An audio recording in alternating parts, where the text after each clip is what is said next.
तो last episode के and पे हमने देखा था कि हमारा जुंजी जुन फैमिली को बचाने के लिए जब लाइटिंग के अंदर चला जाता है, उस पैलेस के अंदर वापस जाता है। वहाँ पर जाकर उसे पता चलता है कि वहाँ पर एक लड़की है, एक लड़की जो कि वहाँ पर अपने आप को लाइटनिंग से बचाने की कोशिश कर रही होती है। वहाँ पर लाइटनिंग के अंदर से अपने लिए रास्ता बनाने की कोशिश कर रही होती है। तो हमारा जुंजी जो होता है उस लड़की के सामने जाकर खड़ा हो जाता है और उससे कहता है कि खूबसूरत लड़की तुम कौन हो, जहाँ पर क्या कर रही हो। तो वो लड़की वहाँ पर हमारे जुंजी को देखकर काफी ज्यादा हैरान हो रही होती है और कहती है ये क्या हुआ, आसमान के ऊपर से हिमालय लाइटनिंग गिरी है, लेकिन ये लड़का हिमालय लाइटनिंग से बिल्कुल भी अफेक्टेड नहीं है। इसका मतलब यह है कि ये लाइटनिंग को फेस कर सकता है। तो हमारा जुंजी कहता है कि तुम कौन हो, अपना नाम बताओ। मेरा नाम, जहाँ पर हमारा जुंजी जैसे से अपना नाम बताने लगता है। इसी के साथ ही वो लड़की अभी भी सोच रही होती है मेरे पास अब सिर्फ और सिर्फ एक ही रास्ता बचा है कि मुझे इस लड़के को इस्तेमाल करना होगा। और वो जल्दी से भागती हुई आगे बढ़ती है, जाकर हमारे जुंजी के गले लग जाती है। हमारा जुंजी इस बात से और भी हैरान होता है और कहता है ये क्या हुआ, मैं तो यहाँ पर इस लड़की से पूछ रहा हूँ कि ये कौन है और अपना नाम बताए, लेकिन ये लड़की तो यहाँ पर मेरे साथ चिपकने की कोशिश कर रही है। ऐसी वो लड़की उसके साथ चिपकती है। आसमान के ऊपर से फिर से हिमालय ट्रैबुलेशंस ऊपर से नीचे की तरफ गिरती हैं। तो ये ट्रैबुलेशंस जो होती हैं सीधी हमारे जुंजी की बॉडी के अंदर चली जाती है, क्योंकि वो लड़की जानबूझकर ये सब कुछ कर रही होती है। तो पीछे वाली साइड से जैसी वो लाइटिंग हमारे जुंजी की बॉडी के साथ टकराती है, हमारा जुंजी चिल्लाकर कहता है मुझे तो लगा था कि एक लड़की यहाँ पर मुझे हक कर रही है, लेकिन ये लड़की तो यहाँ पर मेरा फायदा उठा रही है, यानी कि ये मेरी लाइटनिंग के कंडक्टिंग बॉडी को यूज कर रही है। वो जो लाइटनिंग होती है हमारा जुंजी उसको फेस तो कर सकता है, यानी कि वो लाइटनिंग हमारे जुंजी को नुकसान नहीं पहुंचाती, लेकिन उसकी बॉडी के आर पार जा सकती है। वहाँ पर बहुत सारी लाइटनिंग होती है। जब वो लाइटनिंग की हद पूरी हो जाती है तो वो जुंजी की बॉडी के आर पार चली जाती है। इसकी वजह से उस लड़की को एक झटका लगता है और वो लड़की उड़ती हुई पीछे जाकर गिरती है और कहती है ये क्या, ये लड़का तो कंप्लीट लाइटनिंग को ब्लॉक करने में फेल हो गया। लड़की ग्राउंड के ऊपर गिरती है तो हमारा जुंजी भागता हुआ आगे बढ़ता और कहता है खूबसूरत लड़की तुम्हें क्या हुआ, क्या तुम ठीक हो। वो जाकर उसे उठाता और कहता है क्या तुम ठीक हो। तो वो उसे कहती है जरा जोर से पकड़ कर रखो, मुझे कस के पकड़ कर रखो ताकि ये लाइटनिंग मेरे पर ना गिरे, तभी मैं बच सकती हूँ। तो हमारा जुंजी लाल टपकाते हुए कहता है जिंदगी में पहली बार कोई लड़की जहाँ पर मुझे ये कह रही है कि मुझे कस कर पकड़ कर रखो और यहाँ पर मैं इस मौके को बिल्कुल भी जाने नहीं दूंगा। तो हमारा जुंजी उसको पकड़ लेता है, जबकि वो लड़की वहीं पर बेहोश हो जाती है। जुंजी उसे कहता है कि तुम्हें परेशान होने की जरूरत नहीं है, मैं जुंजी तुम्हें आज यहाँ पर प्रोटेक्ट करके रहूंगा, चाहे कुछ भी हो जाए मैं तुम्हारी जान जरूर बचाऊंगा। फिर से ऊपर से लाइटनिंग गिरना स्टार्ट होती है। हमारा जुंजी उस लड़की को उठा लेता है और उसे उठाकर अपने साथ वहाँ से बाहर की तरफ चलना स्टार्ट करता है। तो जुंजी उसे अपने साथ लेकर बाहर जा रहा होता है।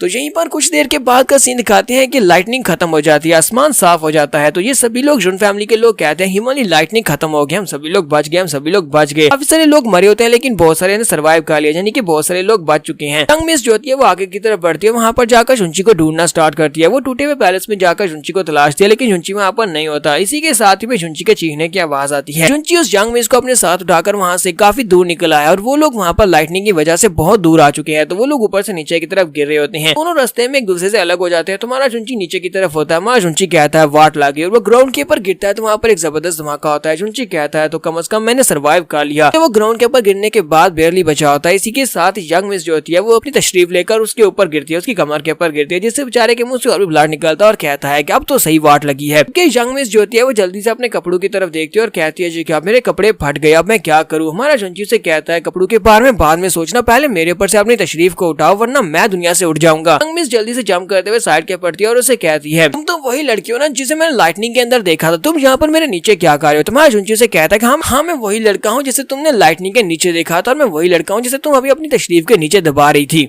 तुम्हारा जुंजी से कहता है कि तुम्हारी जान बचाने की खातिर मैंने वहाँ पर तुम्हारे लिए बहुत सारे थंडरबोल्ट्स खाए हैं, क्योंकि वहाँ पर बहुत सारे थंडरबोल्ट्स थे और तुमने यहाँ पर मुझे थैंक यू भी नहीं बोला। वो लड़की आगे से और भी ज्यादा शर्माना शुरू कर देती है क्योंकि उस बेचारी के कपड़े फटे होते हैं। तुम्हारा जुंजी से देखकर उसकी नाक से ब्लड बह रहा होता है। वो कहता है वाह ये तो स्विम सूट बन चुका है और तुम तो बहुत ज्यादा खूबसूरत हो। लड़की पीछे की तरफ घूम जाती है और उसे कहती है क्या तुम मेरे लिए कुछ कपड़े लेकर आ सकते हो, मुझे कुछ कपड़े चाहिए। तुम्हारा जुंजी से कहता है कि खूबसूरत लड़की तुम्हें लगता है कि यहाँ पर जंगल में कोई लड़की घूमती फिरी होगी जिसके पास से मैं कपड़े ले आऊँ, या फिर यहाँ पर कोई कपड़े की शॉप होगी, मैं तुम्हारे लिए कपड़े कहाँ से लेकर आऊंगा। इसके साथ ही वो लड़की हमारे जुंजी के कपड़ों की तरफ देखती है और कहती है तुम अपने कपड़े मुझे दे दो। तुम्हारा जुंजी कहता है नहीं नहीं ऐसा बिल्कुल भी नहीं हो सकता, अगर तुम मेरे कपड़े पहन लोगी तो फिर मैं क्या पहनूंगा। और साथ ही वो अंदर से सोच रहा होता है कि अगर मैं इसे अपने कपड़े दे देता हूँ तो फिर मैं इसकी बॉडी को कैसे देखूंगा। तो यंग मिस वहाँ पर अपने चार्म्स को यूज करते हुए उसे कहती है यंग मास्टर क्या तुम वाकई में इतने ज्यादा जालिम हो कि तुम्हारे सामने एक लड़की यहाँ पर फटे कपड़ों में खड़ी है और तुम उसे अपने कपड़े भी नहीं दोगे। जुंजी उसके एन्चेंटमेंट में आ जाता है। हमारा जुंजी से कहता है ये किस तरह की डिवाइन स्टार टेक्निक है, क्या तुम यहाँ पर मेरे पास से मेरे कपड़े छीनने के लिए स्पेशल मासूमियत की टेक्निक को यूज करने वाली हो। तो वो उसे कहती है तुम्हें लगता है कि मैं यहाँ पर कोई मासूमियत की टेक्निक यूज कर रही हूँ, ये मासूमियत की टेक्निक नहीं है बल्कि ये मेरे चार्म्स है। तुम्हारा जुंजी से कहता है चाचा ठीक है मुझे घूरना बंद करो। उसे कहती है नहीं मुझे तुम्हारे कपड़े चाहिए। तुम्हारा जुंजी कहता है नहीं मैं तुम्हें बिल्कुल भी अपने कपड़े नहीं देने वाला, मैं कोई बेवकूफ नहीं हूँ जो तुम्हें यहाँ पर अपने कपड़े देकर नंगा बैठ जाऊँ। तो नेक्स्ट सीन में दिखाते हैं कि वो लड़की हमारे जुंजी के कपड़े पहन रही होती है जबकि हमारा जुंजी वहाँ पर नंगू पंगू होकर बैठा होता है।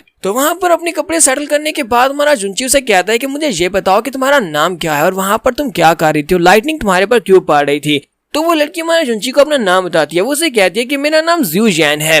तो ज़्यू जैन हमारे जुंची को बताती है कि वो वहाँ पर क्या करने के लिए आई थी। वो उसे कहती है कि मैं वहाँ पर से कुछ खजाना ढूंढने के लिए आई थी, एक स्पेशल ट्रेजर उस डीमन टॉम्ब के अंदर, लेकिन वहाँ पर एक्सीडेंटली मुझसे एक ट्रैप एक्टिवेट हो गया जिसकी वजह से हिमालय लाइटनिंग हमारे पर पड़ रही थी। हमारा जुंची उसकी बात सुनने के बाद कहता है ये जुन फैमिली के एंसेस्ट्रल टॉम्ब को डीमन टॉम्ब कह रही है। ठीक है, साथ ही हमारा जुंची उसे कहता है कि तुम लोग उसे डीमन टॉम्ब क्यों कहते हो, आखिर वहाँ पर ऐसा क्या है। तो वो उसे कहती है कहा जाता है कि वहाँ पर एक पियरलेस डीमन को सील किया गया था, इसी वजह से उसे डीमन टॉम्ब कहा जाता है। जुंची कहता है कि अब मुझे ये बताओ कि तुम वहाँ पर किस तरह के ट्रेजर को ढूंढ रही थी। अगर तुम वहाँ पर किसी डीमन टॉम्ब के अंदर से ट्रेजर को ढूंढ रही थी वो बहुत स्पेशल होगा। तो ज़्यू जैन उसे कहते हैं वो बहुत स्पेशल ट्रेजर था, वो एक हिमालय सीक्रेट बुक थी, सुप्रीम ग्रैंड डाओ की मार्शल आर्ट्स टेक्निक्स लिखी हुई थी। तुम्हारा जुंची ये बात सुनने के बाद और भी हैरान होता है। तो फिर साथ हमारा जुंची उसे कहता है तो मुझे ये बताओ कि हिमालय बुक दिखती कैसी थी, बुक वहाँ पर से तुम लेने के लिए आई थी। तो इसी के साथ ही ज़्यू जैन उसे कहती है कि वो एक शाइनिंग गोल्डन लाइट की एक बुक थी, इसके ऊपर कुछ एंशिएंट रून्स लिखे हुए थे और साथ ही वो एक स्क्रॉल की तरह की थी। हमारा जुंची उसकी बात सुनने के बाद गिनना स्टार्ट करता है। वो कहता है गोल्डन लाइट, हाँ उस स्क्रॉल के अंदर से गोल्डन लाइट निकल रही थी, वो एक स्क्रॉल था, ये भी ठीक है। और उसके बाद वो कहता है उसके ऊपर एंशिएंट रूइंस है, ये भी ठीक है। इसके साथ ही जुंची चलाकर कहता है वो बुक तो मेरे माथे के अंदर चली गई, इसका मतलब यह है कि वो हिमालय ट्रेजर जो है वो मेरे पास है। तो यंग मिस उसके चेहरे के एक्सप्रेशंस देखने के बाद उसे कहती है कि तुम्हें क्या हुआ यंग मास्टर, तुम अचानक से अजीब सा बिहेव कर रहे हो। तो जुंची उसे कहता है नहीं मैं कुछ भी अजीब सा बिहेव नहीं कर रहा। फिर साथ ही वो अंदर से सोच रहा होता है कि मुझे जाकर चेक करना होगा, अपने ब्रेन के अंदर जाकर चेक करके आते हैं कि उस हिमालय डाओ के अंदर क्या, उस बुक के अंदर क्या लिखा हुआ है। जुंची उस लड़की से कहता है ज़्यू जैन तुम यहीं पर रुको, मुझे अपनी इंटरनल इंजरीज को हील करने के लिए थोड़ा टाइम चाहिए, मैं मेडिटेट करने के लिए बैठने वाला। तो जुंची वहीं पर बैठकर मेडिटेट करना स्टार्ट करता है। जबकि ज़्यू जैन वहीं पर खड़ी होती है, वो जुंची की तरफ देखती है और कहती है ये लड़का पहली बार में देखने में बहुत ज्यादा अजीब लगता है और वाकई में बहुत ज्यादा अजीब भी है। क्योंकि हमारा जुंची अपनी बॉडी के अंदर चला जाता है, वो अपने स्पिरिचुअल सी के अंदर जाता है जहाँ पर वो हिमालय बुक स्क्रॉल होता है। तो वो उसके पास चला जाता है, जाकर उसको टच करने की कोशिश करता है। जैसे ही वो उसको टच करता है तो उसके अंदर से लाइट निकलती है और साथ ही वहाँ पर कुछ वर्ड्स दिखाई देते हैं। जुंची कहता है ये तो वाकई में सुप्रीम गुड फॉर्चून है, हिमालय बुक के अंदर लिखी हुई है वही टेक्निक्स है, यानी कि इस बुक के अंदर बहुत ही स्पेशल टेक्निक्स लिखी होंगी। साथ ही वो कहता है क्यों ना मैं इस टेक्निक को यहीं पर ट्राई करूँ। तो उसके अंदर से जो सिर्फ टेक्निक मिलती है वो उसको वहीं पर प्रैक्टिस करना स्टार्ट करता है। जबकि बाहर का सीन दिखाते हैं पर ज़्यू जैन उसके मुंह के पर थप्पड़ मारी होती है और उसे कहती है तुम तो स्पिरिचुअल राम के एक एक्सपर्ट हो, फिर तुम्हें यहाँ पर स्पिरिचुअल की को ऑब्जर्व करने में इतना ज्यादा टाइम क्यों लग रहा है, तुम तो बिल्कुल बेकार हो। तुम्हारा जुंची से कहता है ये तुम क्या कह रही हो, मुझे कुछ भी समझ नहीं आ रही। इसी के साथ ही ज़्यू जैन उसे वहाँ पर बताती है, वो उसे बताती है कि बॉडी को टैम्पर किया जाता है जिसकी वजह से हम लोग आसानी के साथ स्पिरिचुअल की को अपनी बॉडी में ऑब्जर्व कर सकते हैं, जिससे तुम आसपास के पोर के अंदर से स्पिरिचुअल एनर्जी को महसूस कर सकते हो। हमारे जुंची को उसकी कोई भी बात समझ नहीं आ रही होती है, एक कान से दूसरे कान से निकल रही होती है। तो हमारी जुंची से कहती है क्या तुम्हें समझ आई, मैंने तुम्हें जो आसान तरीका बताया क्या तुम्हें समझ आया। जुंची कहता है नहीं मुझे बिल्कुल भी समझ नहीं आया। तो यंग मिस चिल्लाकर उसका कान खींचते हुए कहती है बेवकूफ कहीं कि मैं जहाँ पर तुम्हें ये बात समझाने की कोशिश कर रही हूँ कि तुम्हें स्पिरिचुअल की को पूरी की पूरी बॉडी के अंदर ऑब्जर्व करना होगा, पूरी बॉडी के अंदर ऑब्जर्व करोगे तभी तुम स्पिरिचुअल की और अपनी बॉडी को यहाँ पर रेजोनेंस में ला पाओगे। जुंची उसे कहता है इसे अब मुझे समझ आ गई, मैं यहाँ पर बिल्कुल तुम्हारे बताए हुए तरीके के मुताबिक ही करूंगा। जबकि यंग मिस उसे कहते हैं कि तुम स्पिरिचुअल राम में कैसे पहुंच गए, मुझे तो समझ नहीं आ रही कि तुम स्पिरिचुअल राम में पहुंचे कैसे हो। तुम्हारा जुंची से कहता है क्योंकि मैं एक जीनियस हूँ। तो ज़्यू जैन उसे कहती है कि जब मैं स्पिरिचुअल राम में पहुंची थी उस वक्त मैंने यहाँ पर 9 रेजोनेंसेस को शो करवाया था, तो लगता है कि तुम यहाँ पर कम से कम 3 रेजोनेंसेस को तो शो करवा ही सकते हो। तो इसी के साथ ही वो साइड के ऊपर देखते हैं तुम्हारा जुंची वहाँ पर बैठा कल्टीवेट करना स्टार्ट करता है। जैसे वहाँ पर कल्टीवेट करना स्टार्ट करता है इसी के साथ ही ज़्यू जैन कहती है ये इतना भी बुरा नहीं है, ये तो काफी अच्छा है। फिर साथ ही उसे झटका लगता है, वो हैरान होकर चिल्लाकर कहती है ऐसा नहीं हो सकता, ये तो 10 रेजोनेंसेस हैं लेकिन 9 तो लिमिट है, तुम 10 तक कैसे पहुंच गए।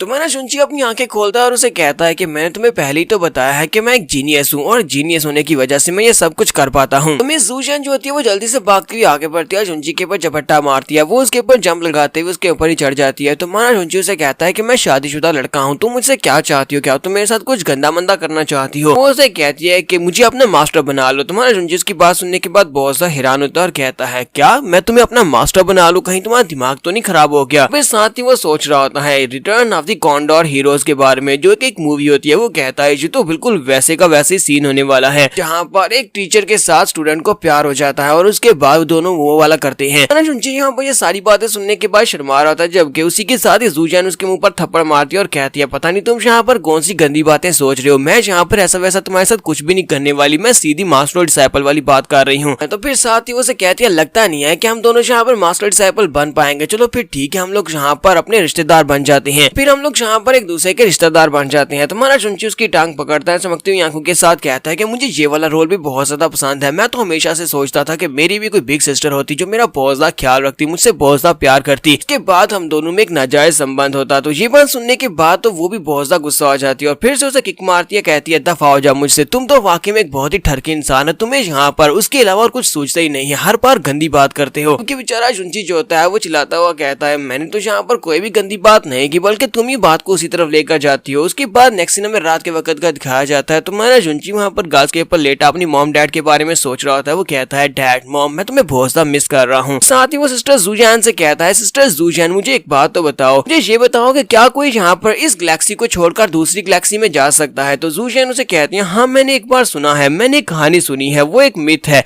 पता नहीं वो सिर्फ एक मिथ है या फिर वाकई में वो सच्ची कहानी है कि कोई ऐसा था जो कि हमारी गैलेक्सी को पार करके दूसरी गैलेक्सी में चला गया था। इस साथ ही वो उसे कहती है कि तुम्हें यहाँ पर ज्यादा सोचने की जरूरत नहीं है, तुम बस स्टेप बाय स्टेप आगे चलते रहो, कल्टीवेशन करते रहो, एक दिन तुम्हारी कल्टीवेशन इस लेवल तक पहुंच जाएगी कि तुम इस बारे में सोच सकते हो। तुम्हारा जुनची उसका खड़ा हो जाता है और उसे कहता है कि सिस्टर जूजैन मुझे इस गैलेक्सी को पार करना है, मैं इस गैलेक्सी को पार करके दूसरी गैलेक्सी में जाऊंगा ताकि मैं अपने घर जा सकूं। नेक्स्ट सीन में अगले दिन का दिखाया जाता है। अगले दिन ये लोग डॉक्स के पास जाते हैं जहाँ पर पानी में एक बड़ी सी शिप खड़ी होती है और ये लोग वहीं पर आसपास घास में छुपे होते हैं। तो वहीं पर छुपे छुपे सिस्टर जूजैन कहती है मुझे लगता है कि ये जो बड़ी सी मर्चेंट शिप है ये हमें कहीं ना कहीं तो लेकर जा सकती है, हमें इस शिप के ऊपर अनबोर्ड होना पड़ेगा, लेकिन हमें नहीं पता कि ये शिप कौन सी बड़ी फैमिली की है। तुम्हारा जुनची उसे कहता है कि इस बात से क्या फर्क पड़ता है कि ये शिप किन लोगों की है, मुझे बस तुम्हारे लिए कुछ कपड़े लेकर आने हैं, मैं तुम्हारे लिए कपड़े लेकर आता हूँ, क्योंकि अगर इसी तरह तुम्हारे कपड़े नहीं लेकर आया तो तुम्हारे बड़े बड़े बूबीज को देखकर तो मेरी नाक से सारा खून बह जाएगा। और इसी के साथ ही वो भागता हुआ चला जाता है और कहता है मैं तुम्हारे लिए कपड़े लेकर आता हूँ। सिस्टर जूजैन उसे कहती है अच्छा फिर ध्यान रखना। एक सीन में तकरीबन आधे घंटे के बाद का दिखाया जाता है। मिस जूजैन झाड़ियों में छुपकर बैठी होती है और वहीं पर बैठी बैठी सोच रही होती है वो लड़का अभी तक वापस नहीं आया, कहीं वो किसी मुश्किल में ना हो। इसी के साथ ही अंदर से चलाने की आवाज आती है शिप के अंदर से कि कोई चोर है, कोई चोर ठरकी चोर है जो हमारी यंग मिस के कपड़े चोरी कर रहा है। जुनची उसके कपड़े चोरी करके वहां से भागता हुआ आ रहा था, जबकि वो सभी लोग उसके पीछे लगे होते हैं। यंग मिस भी उसके पीछे पीछे होती है तो वो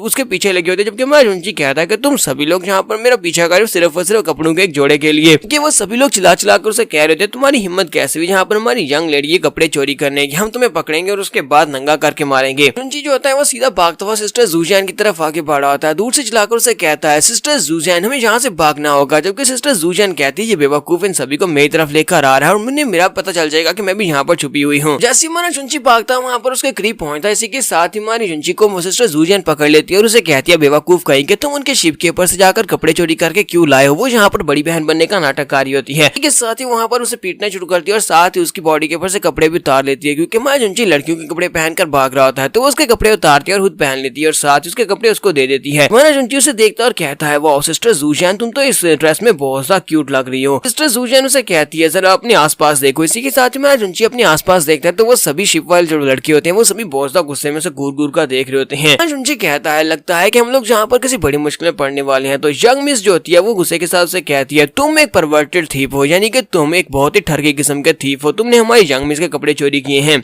जबकि हमारा जुनची उसे कहता है कि हम लोग पहली बार मिल रहे हो, लेकिन तुम लोग मेरे पर इस तरह के इल्जाम क्यों लगा रहे हो, अगर कोई जहाँ पर देखेगा तो वो क्या समझेगा कि मैं कोई चोर हूँ जो इस तरह के गंदे काम करता हूँ और तुम्हारे पास से कोई बहुत ही बड़ा खजाना चोरी कर लिया है। वो लोग उसे कहते हैं लड़के बकवास बंद करो, तुमने हमारे सामने चोरी किया और ऊपर से अब तुम यहाँ पर ये कह रहे हो कि हम तुम्हारे पर इल्जाम लगा रहे हैं। ये लड़की जो होती है जियांग फैमिली की यंग मिस होती है, इसका नाम जियांग जूटोंग होता है। जियांग जूटोंग उसे कहती है मेरे कपड़े चोरी किए हैं, तुम हमारी शिप के ऊपर से मेरे कपड़े चोरी करके आए और हम सभी ने अपनी आंखों से ये सब कुछ देखा है। तुम्हारा जुनची उसे कहता है कि मिस मुझे लगता है कि तुम्हें कोई बहुत ही बड़ी गलत फहमी हुई है, ये कपड़े तो मेरी बिग सिस्टर के हैं, क्या तुम देख नहीं रही मेरी बिग सिस्टर को कितनी अच्छी तरह से फिट आए हैं, ये कपड़े हैं ही मेरी बिग सिस्टर के, तुम यहाँ पर झूठ बोल रहे हो हमारे पर इल्जाम लगा रहे हो। जबकि मैं जुनची के साथ जूजैन भी यही सोच रही होती है जरा देखो तुझे ये लड़का कितनी बेशर्मी के साथ यहाँ पर झूठ बोल रहा है, उनके पास से कपड़े चोरी करने के बाद अब यहाँ पर कह रहा है कि ये कपड़े हमारे हैं। इसी के साथ ही हमारा जुनची बेचारी की इंसल्ट भी कर देता है। वो यंग मिस जियांग से कहता है जहाँ देखो तो सही ये कपड़े मेरी यंग मिस के चेहरे के साथ कितने ज्यादा ज्यादा सूट करते हैं। जरा अपने चेहरे की तरफ देखो, तुम्हारे चेहरे के साथ ये कपड़े बिल्कुल भी सूट नहीं करते। वहाँ से यंग मिस जियांग बहुत ज्यादा गुस्सा हो जाती है और चिल्लाकर उसे कहती है, तुम्हारे कहने का मतलब क्या है? क्या तुम कहना चाहते हो कि मैं बहुत ज्यादा अगली दिखती हूँ? इसी के साथ ही अपने ब्रदर से कहती है, ब्रदर प्लीज जल्दी से उस लड़की को मार डालो, ये लड़का यहाँ पर तुम्हारी बहन की इंसल्ट कर रहा है। तो उसका ब्रदर आगे बढ़ता है और उसे कहता है शांत हो जाओ। तो वो जुनची से कहती है, लड़के मेरी बहन ने तुम्हें अपनी आंखों के साथ कपड़े चोरी करते हुए देखा है, उसने देखा कि तुम उसके कपड़े चोरी करके भाग रहे थे। क्या तुम यहाँ पर अभी भी इस बात को मना करोगे कि तुमने कपड़े चोरी नहीं किए? तो हमारा जुनची आगे से उसे कहता है कि तुम सभी लोग बहुत ज्यादा बेशर्म हो, तुम सभी लोग यहाँ पर आपस में मिले हुए हो और मेरे पर इल्जाम लगाई जा रहे हो। ये बात वाकई में सच है, मैं तुम लोगों की शिप के ऊपर गया था लेकिन मैंने कपड़े चोरी नहीं किए, बल्कि ये वाले कपड़े तो मैंने खुद अपने हाथों के साथ सिए हैं। मैंने अपने हाथों के साथ इन कपड़ों को तैयार किया, एक एक टांका मैंने अपने हाथों से लगाया है। ये बात सुनने के बाद यंग मिस जियांग चिल्लाकर उसे कहती है, ये बहुत बड़ा कमीना बेशर्म है, इसे मार डालो। हमारा जुनची कहता है कि यंग लेडी तुम्हें इस तरह चिल्लाना नहीं चाहिए, तुम एक फैमिली की यंग लेडी हो, लेकिन तुम यहाँ पर किस तरह बेशर्मों की तरह चिल्ला रही हो? तुम्हें नहीं लगता कि ये बिल्कुल भी नाइस नहीं है? और साथ ही हमारा जुनची अपने हाथ में अपनी पावर्स को रिलीज करते हुए हमने की तरफ उसके ऊपर अटैक करता है। वो यंग मिस के ऊपर अटैक करता है वहीं पर खड़े खड़े, और उसकी जो हवा का प्रेशर होता है वो बहुत ज्यादा होता है, जिसकी वजह से यंग मिस जो होती है बेचारी उड़ती हुई काफी दूर जाकर गिरती है। ये देखने के बाद यंग फैमिली के सभी लड़के बहुत ज्यादा घबरा जाते हैं और कहते हैं, ये क्या हुआ? हमारी यंग मिस देखो जरा, एक ही अटैक के साथ किस तरह उड़ती हुई ग्राउंड के ऊपर गिर गई है। ये लड़का तो काफी ज्यादा अमेजिंग है, लगता है काफी ज्यादा पावरफुल लड़का है। जबकि उसका भाई भी यहाँ पर यही सोच रहा होता है, यंग मास्टर जियांग भी यही सोच रहा होता है कि ये लड़का मुझे लगता है कि स्पिरिचुअल राम में है, यानी कि एक स्पिरिचुअल राम का एक्सपर्ट है। तो इसी के साथ ही यंग मास्टर जियांग जो होता है हमारे जुनची को रिस्पेक्ट देते हुए कहता है कि यंग मास्टर ये तो सिर्फ और सिर्फ कपड़ों की बात है, अगर तुम कपड़े रखना चाहते हो तुम अपने लिए रख सकते हो। यहाँ पर हम लोग अपनी एपिसोड 10 का एंड करेंगे। नेक्स्ट एपिसोड में देखेंगे कि यंग मास्टर जियांग ने हमारे जुनची को इतनी आसानी से माफ कैसे कर दिया। लास्ट एपिसोड के एंड में हमने देखा था कि हमारे जुनची को कहा जाता है कि तुम्हें भी इसमें से हिस्सा मिलेगा, हम तुम्हें अपनी फैमिली के क्रिस्टल्स देंगे, लेकिन तुम्हें इस बॉक्स को सही सलामत ओपन करना है, आगे किसी तलवार के साथ इसको 2 टुकड़ों में काटना है। तो हमारा जुनची उसकी बात सुनने के बाद कहता है कि तुमने ये बात मुझे पहले क्यों नहीं बताई? अच्छा फिर ठीक है, चलो इस बॉक्स को ओपन करने के बारे में सोचते हैं। और हमारा जुनची उस बॉक्स के आसपास घूमना शुरू कर देता है ताकि वो उस बॉक्स को ओपन कर सके। यहीं पर हमारी सिस्टर जुएन को दिखाते हैं। सिस्टर जुएन आगे बढ़ती है और उसे कहती है, जुनची मुझे लगता है कि तुम्हें अपनी पावर्स को, अपनी जो तुम्हारे पास की पावर है उसको इसके कन्वेक्स पॉइंट के अंदर डालना होगा। अगर तुम अपनी पावर को इसके कन्वेक्स पॉइंट के अंदर डालते हो तो इसके साथ को ओपन किया जा सकता है, क्योंकि ये बॉक्स कम्प्लीटली सील है, सिर्फ और सिर्फ एनर्जी को इसके इनसाइड बेचकर ही इसको ओपन किया जा सकता है। तो सभी लोग उसे देखने के बाद बहुत ज्यादा खुश हो रहे होते हैं और साथ ही कहते हैं कि ये तो बहुत ज्यादा खूबसूरत लड़की है, ये कहाँ से आई है? ये लड़की यहाँ पर इस लड़के के साथ आई है। तुम्हारा जुनची उसकी बात सुनने के बाद उस बॉक्स को टच करता है और साथ ही अपनी की पावर को उस बॉक्स के अंदर इंजेक्ट करता है। जैसे वो की पावर को उन पॉइंट्स के अंदर इंजेक्ट करता है तो उसके अंदर वाली साइड से वो चमकना शुरू हो जाता है, साथ ही उसके ऊपर से ढक्कन भी हट जाता है, जिसकी वजह से वो ऊपर ओपन हो जाता है। तो ओपन होने के साथ ही उसके अंदर से एक स्क्रॉल निकलता है। तो ये देखने के बाद चारों बड़ी फैमिलीज के लड़के जो होते हैं वो देखने के बाद काफी ज्यादा खुश हो जाते हैं। लेकिन साथ ही यहाँ पर एक बहुत बड़ी दिक्कत हो जाती है, और वो दिक्कत ये होती है कि वहाँ पर सिर्फ और सिर्फ एक ही मार्शल आर्ट्स का स्किल होता है, और मार्शल आर्ट्स का स्किल तो काफी ज्यादा स्पेशल होता है, लेकिन सिर्फ और सिर्फ एक ही पीस होता है। और फैमिली यहाँ पर 4 है और चारों फैमिलीज ने आपस में इसको बांटना है।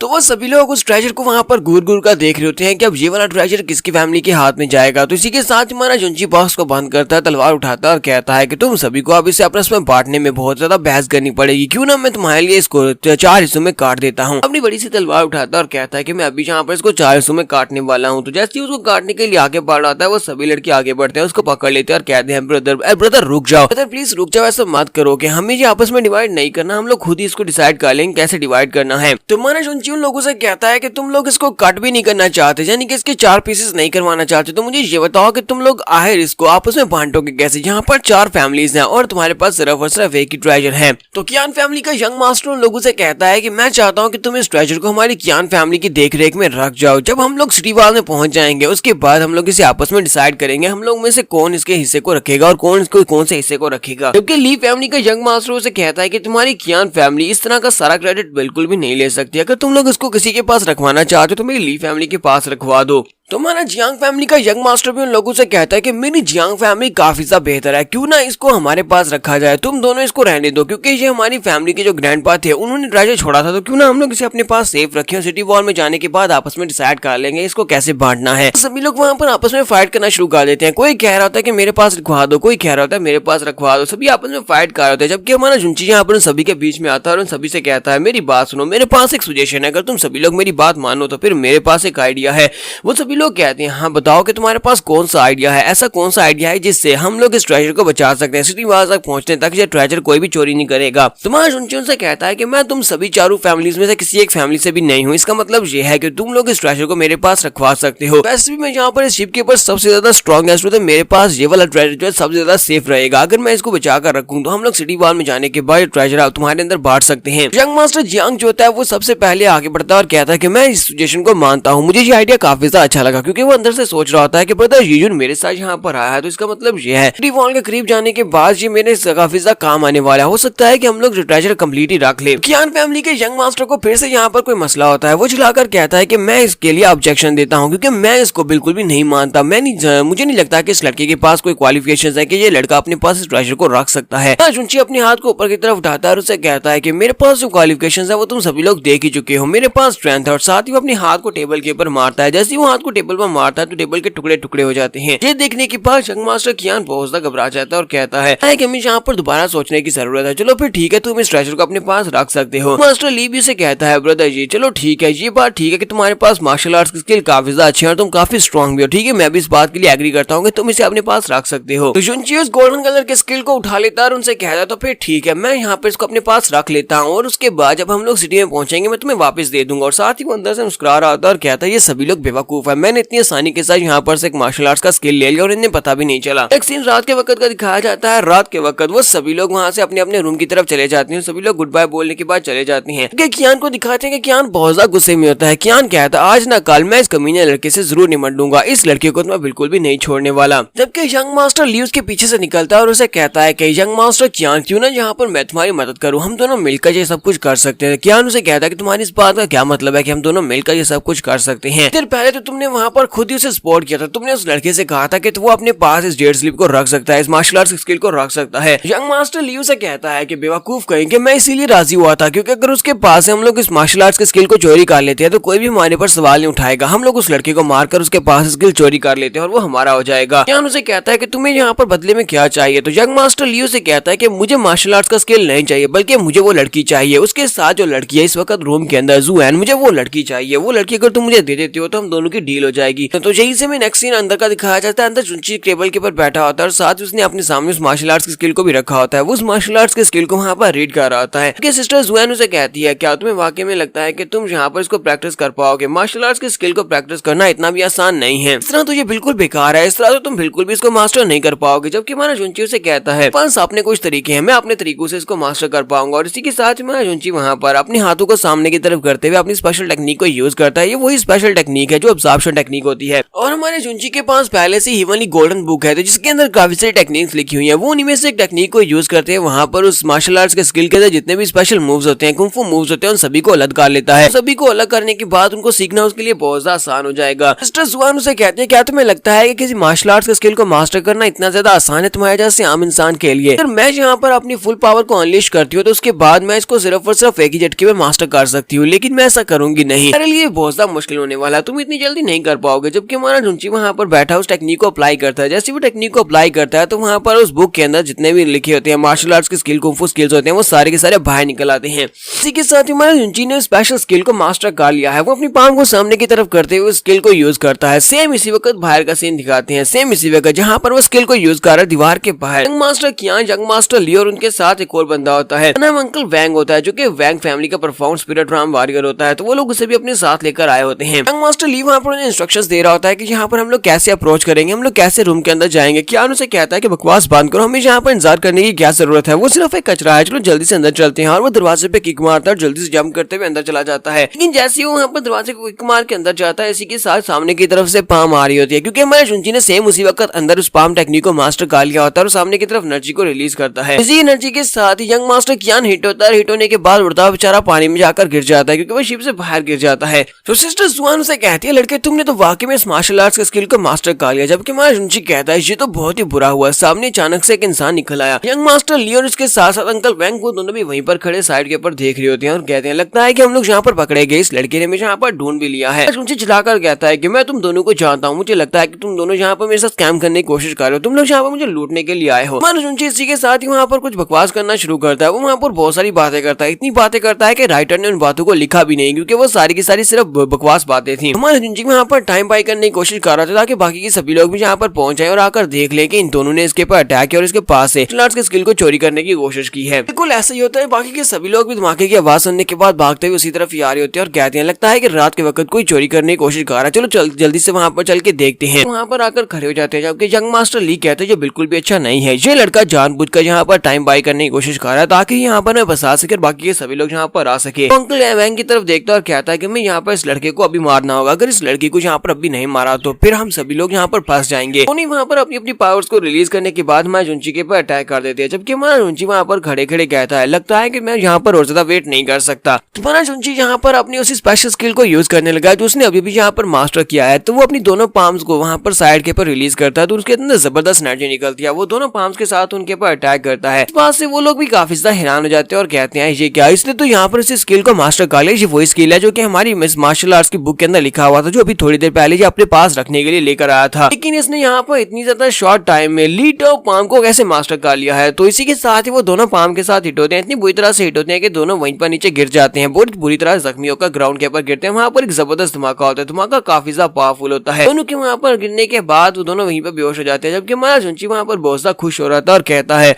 इन लोगों को क्या लगा था कि लोग यहाँ पर आकर मेरे पास से मार्शल आर्ट्स की बुक को ले सकते हैं, नहीं इनमें से कोई भी यहाँ पर आकर ऐसा बिल्कुल भी नहीं कर सकता। यंग मिस जुआन वहाँ पर सोच रही होती है लड़के की कल्टीवेशन स्पीड तो बहुत ज्यादा तेज है, मुझे लगता है कि इसके पास फ्लॉलेस फेरी बॉडी है या फिर कंजेंशियल बॉडी है या फिर ऐसा हो सकता है कि इसके पास ओरिजिनल वॉर बॉडी है, पता नहीं इस लड़के का ओरिजिन क्या है, ये लड़का कहाँ से आया है। कियान को भी दिखाते हैं कि यंग मास्टर कियान जल्दी से जंप करते हुए शिप के ऊपर आ जाता है और गुस्से के साथ चिल्लाकर कहता है कि इस कमीने ने मेरे पर अटैक किया था, कौन था जिसने मेरे पर अटैक किया दरवाजे को तोड़ने के बाद अंदर जाने के बाद। वो यहाँ पर ये वाली बात करता है, तुम्हारा जुंची वहीं पर साइड के ऊपर उसके ऊपर भी पाम के साथ अटैक करता है, वो फायर के साथ उसके ऊपर अटैक करता है तो उस बेचारे के सारे कपड़े जल जाते हैं और वो नंगू पंगू हो जाता है। तो कियान नंगू पंगू होने के बाद वहाँ से भागने की कोशिश करता है, जबकि हमारा जुंची भागता हुआ आगे बढ़ता है और उसके तशरीफ के ऊपर थप्पड़ मारता है जिससे वो बेचारा भी वहीं पर ग्राउंड के ऊपर गिर जाता है। जुंची उन सभी लोगों से कहता है लो देखो ये लोग वो लोग हैं जो कि यहाँ पर चोरी करने के लिए आए थे, तो ये सभी लड़के कहते हैं ये तो वैंग शाओ के साथ साथ दूसरा जो नंगा पड़ा है ये तो यंग मास्टर कियान है। तुम्हारा जुंची उन सभी लोगों से कहता है कि तुम सभी लोग मेरी बात को ध्यान से सुनो, मैं जहाँ पर तुम सभी के लिए एक सेल लेकर आया हूँ, ये सेल बहुत ज्यादा सस्ती है, तुम सभी लोग यहाँ पर सेल में हिस्सा ले सकते हो। तो वो सभी लोग इस बात से बहुत ज्यादा हैरान हो रहे होते हैं कि अब यहाँ पर कौन सी सेल लेकर आया है, यहाँ पर इसके पास क्या है, ये बेचना चाहता है। तुम्हारा जुंची कहता है कि मैंने यहाँ पर 3 चोरों को पकड़ा है, ये तीनों चोर जो कि मेरे पास मार्शल आर्ट्स के स्किल को चोरी करना चाहते थे, यहाँ पर इनको सेल करने के लिए बिल्कुल रेडी हो, अगर तुम में से कोई इसको खरीदना चाहता है तो वो इनको खरीद सकता है। यंग मास्टर ली जो होता है वो उठकर बैठ जाता है, हमारा जुंची से कहता है कि मैं कोई चोर नहीं हूँ, जबकि हमारा जुंची उससे वहाँ पर एक जबरदस्त किक मारता है और उसे कहता है कि मेरी बकवास बंद करो, मैंने कहा कि तुम एक चोर हो तो फिर तुम एक चोर हो, तुम्हें किसने कहा कि तुम उठकर खड़े हो जाओ। साथ ही हमारा जुंची कहता है कि यहाँ पर मैं अपनी जो स्टार्टिंग प्राइस रखने वाला हूँ वो 2 यूनलिंग पेल से रखने वाला हूँ, क्या तुम में से कोई यहाँ पर बिड करना चाहेगा, क्या कोई इनमें से किसी को खरीदना चाहेगा। तो सभी लोग वहाँ पर चुपचाप खड़े होते हैं और सोच रहे होते हैं कि हम लोग यहाँ पर इन बेवकूफों को क्यों खरीदने वाले हैं, क्योंकि हम लोगों में से कोई भी यहाँ पर इनका इतना भी करीबी नहीं है कि हम लोग यहाँ पर 2 यूनलिंग पेल देकर इनमें से किसी एक को खरीद ले। तो इसी के साथ ही यंग मास्टर कियान की तरफ दिखाते हैं, वो चिल्लाकर कहता है कि तुम बस सपने देखना बंद करो, कोई भी यहाँ पर ऐसा बिल्कुल भी नहीं करेगा। तुम्हारे जुंची के पास तलवार होती है, वो तलवार को उसके चूजे के पास फेंक देता है और उसे कहता है कि अपनी बकवास बंद करो, अगर यहाँ पर तुम्हें कोई खरीदेगा नहीं तो इसका मतलब यह है कि मैं तुम्हारे साथ जो करना चाहूँ वो कर सकता हूँ, अब यहाँ पर मैं तुम्हें मारना चाहूँ तो मैं तुम्हें मार भी सकता हूँ। उसी के साथ उसकी तरफ आगे बढ़ता है, तो उसी के साथ कियान चिल्लाकर कहता है कि मेरे पास 2 यूनलिंग पिल्स हैं, मैं अपने बदले में यहाँ पर 2 यूनलिंग पिल देने को तैयार हूँ ताकि मैं अपने आप को खरीद सकूँ। लिंजू इसके बाद दूसरे की तरफ देखता है, यंग मास्टर ली की तरफ उसे कहता है कि अब तुम्हारा क्या ख्याल है, क्या तुम यहाँ पर यूनलिंग पिल देने को तैयार? वो कहता है हाँ मेरे पास भी 2 यूनलिंग पिल्स हैं, मैं तुम्हें दे सकता हूँ। हमारा जुंची बहुत ज्यादा खुश होता है और उनसे कहता तो फिर ठीक है, हमारी आपस में डील हो गई, तुम दोनों अब जा सकते हो। तो उसके बाद हमारा जुंची यंग मास्टर जियांग से कहता है जियांग मेरा रूम घर बर्बाद हो चुका है, क्या तुम मेरे लिए एक नए रूम का बंदोबस्त कर सकते हो, हम लोग नए रूम में जाकर रहेंगे। तो जियांग कहता है क्यों नहीं, चलो मैं तुम्हारे लिए नए रूम का बंदोबस्त करता हूँ। तो तीनों वहाँ चले जाते हैं। उनके चले जाने के बाद सभी लोग वहाँ पर सोच रहे होते हैं ये लड़का वाकई में बहुत ज्यादा कमाल का है, ये लड़का यहाँ पर दिन दहाड़े इन लोगों के पास से यूनलिंग पिल्स लेकर चला गया, देखो तो जरा इसने यहाँ पर कितनी ईमानदारी के साथ इन लोगों के पास से यूनलिंग पिल्स ले ली, जबकि ये लोग रात के अंधेरे में चोरी करने के लिए आए थे। नेक्स्ट दिन रात के वक्त की दिखाया जाता है, तुम्हारा जुंची अपने रूम में जाने के बाद रात के वक्त वहाँ से खिसक जाता है, वो सिस्टर जुआन को अपने साथ लेता है, एक छोटी शिप में बैठकर वहाँ से निकल पड़ता है। उम्मीद उसे कहती है कि वाकई में ये सेफ है, हम लोग यहाँ पर से निकल कर जा रहे हैं, क्या तुम उन्हें सिटी वॉल तक नहीं पहुंचाओगे? तुम्हारा जुंची से कहता है कि मैं कोई बेवकूफ तो नहीं हूँ, मुझे अच्छी तरह से पता है कि अगर मैं सिटी वॉल तक उनके साथ जाता हूँ तो वो लोग मुझे वहाँ से जाने नहीं देंगे, क्योंकि मैंने उनके पास उनके मार्शल आर्ट स्किल को चोरी किया है। जुआन उसे कहती है चलो ये तो ठीक है, चलो फिर ठीक है, हम लोग उनसे बचकर निकल आए। वो अपने पास से वही 4 पिल्स निकालती है जो हमारा जुंची उन दोनों लड़कों से लेकर आया, 2-2 पिल्स लेकर आया था। वो उसे कहती है ये 4 पिल्स हैं, ये 4 पिल्स अगर तुम अपनी बॉडी के अंदर कम्प्लीटली रिफाइन कर सकते हो। तो मुझे लगता है कि तुम अपनी परफॉर्मेंस स्पिरिट रॉ में पहुंच जाओगे, यानी तुम हाई लेवल पर पहुंच जाओगे। तो इसी के साथ ही वो जो शिप के ऊपर लोग होते हैं वो लोग इनको देख लेते हैं, वो कहते हैं वो देखो जुनची भाग कर जा रहा है, हमारे अपने साथ हमारा मार्शल आर्ट का स्किल भी लेकर जा रहा है, जल्दी से उसके ऊपर अटैक करो। तो वो सभी लोग वहाँ पर एरोज के साथ उनके ऊपर अटैक कर देते हैं, वो उनके ऊपर तीर चला रहे होते हैं, जबकि हमारा जुनची और यंग मिस दोनों वहाँ पर एरो से अपने आप को बचा रहे होते हैं और कहते हैं लगता है कि वह तेज होना होगा, और वो वहाँ पर शिप की जो रफ्तार होती है उसकी तेज कर देता है। तो हमारे जुनची ने शिप की रफ्तार को बहुत ज्यादा तेज कर दिया होता है, जबकि जिसकी वजह से यंग मिस को दिक्कत होती है। वो चिल्लाकर उसे कहती है अच्छा आहिस्ता करो। थोड़ी देर के बाद का सीन दिखाते हैं, तकरीबन 1 घंटे के बाद का। 1 घंटे के बाद ये लोग वहाँ से काफी दूर निकल आते हैं। जुनची कहता है चलो शुक्र है कि हम लोग वहाँ से काफी ज्यादा दूर निकल आए, लेकिन मैं काफी ज्यादा थक चुका हूँ। और इसी के साथ मेरे जुनची के पास जो 4 पिल्स होती है वो एक साथ उन 4 पिल्स को निकल जाता है और कहता है अपने आप को रिकवर करने का वक्त आ गया है। यंग मिस ये देखने के बाद से कहती है बेवकूफ कहेंगे, क्या तुम वो सारी की सारी खा गए? तो मैं जुनची कहता हाँ मैं सारी खा गया हूँ। ऐसी वो पिल्स उसके पेट में जाती है, इसी के साथ उसका पेट फूल जाता है, क्योंकि वो एनर्जी पिल्स होती है। तो एनर्जी पिल्स जो होती है उसकी बॉडी के अंदर एनर्जी को रिलीज करती है। जुनची पागलों की तरह वहाँ पर भागना शुरू कर देता है और उसे कहता है मेरे साथ क्या हो रहा है, मेरा पेट गुब्बारे की तरह फूलना क्यों जा रहा है? तो यंग मिस गुस्से के साथ चिल्लाकर उसे कहती है बेवकूफ कही कि तुम्हें कहा किसने था कि 4 पिल्स को एक साथ खाओ? तुमने 4 पिल्स को एक साथ खा लिया, जिसकी वजह से बॉडी के अंदर एनर्जी रिलीज हो रही है। अगर ये एनर्जी तुम्हारी बॉडी के अंदर इसी तरह रही तो तुम्हारी बॉडी फट जाएगी। चलो जल्दी से बैठकर इसको रिफाइन करना स्टार्ट करो, इसको ऑब्जर्व करो। तुम्हारा जुनची कहता अच्छा ठीक है, वहीं पर बैठ जाता है, अपनी सीक्रेट आर्ट को यूज करते हुए उसको रिफाइन करना स्टार्ट करता है। तुम्हारा जुनची वहीं पर बैठ के जब उसको रिफाइन कर रहा होता है तो उसी के साथ उसकी जो